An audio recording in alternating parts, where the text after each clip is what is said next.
Welcome to my channel. اس video میں بات کریں گے پیکیجنگ ڈیزائن کے بارے میں۔ پیکیجنگ ڈیزائن کا مطلب ہے کہ کسی بھی پروڈکٹ کے لیے ایک ایسا ڈیزائن تشکیل دینا جو کسٹمرز کے دل اور دماغ میں قائم ہو جائے اور پروڈکٹ کی پہچان اور خاصیت کو نمایاں کرے۔ ایک بہتر پیکیجنگ ڈیزائن کسی بھی پروڈکٹ کی مارکیٹنگ اور برانڈنگ کے لیے بہت ضروری ہے۔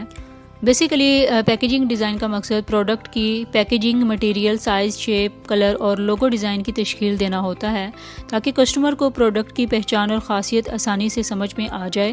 اس طرح سے پیکیجنگ ڈیزائن پروڈکٹ کی مارکیٹنگ اور برانڈنگ کے لیے اہم ہے۔ اور پیکیجنگ ڈیزائن کا ڈیزائن پروسیس کچھ سٹیپ سے گزرتا ہے۔ سب سے پہلے پروڈکٹ کی ٹارگٹ آڈینس اور مارکیٹ کا ریسرچ کیا جاتا ہے تاکہ پیکیجنگ ڈیزائن ان کی پسند اور ایکسپیکٹیشن کے مطابق ہو۔ اس کے بعد پروڈکٹ کی خاصیت اور یونیک سیلنگ پوائنٹ کو پیکیجنگ ڈیزائن میں شامل کیا جاتا ہے۔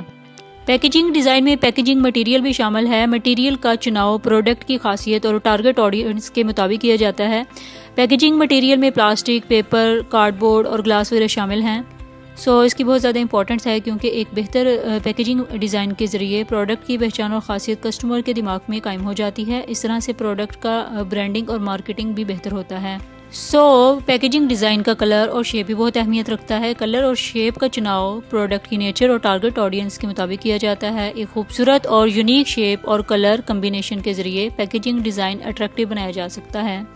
پیکیجنگ ڈیزائن کا لوگو ڈیزائن بھی بہت اہمیت رکھتا ہے۔ ایک نمایاں اور میموریبل لوگو کے ذریعے پروڈکٹ کی پہچان اور برانڈ کو قائم بنایا جاتا ہے۔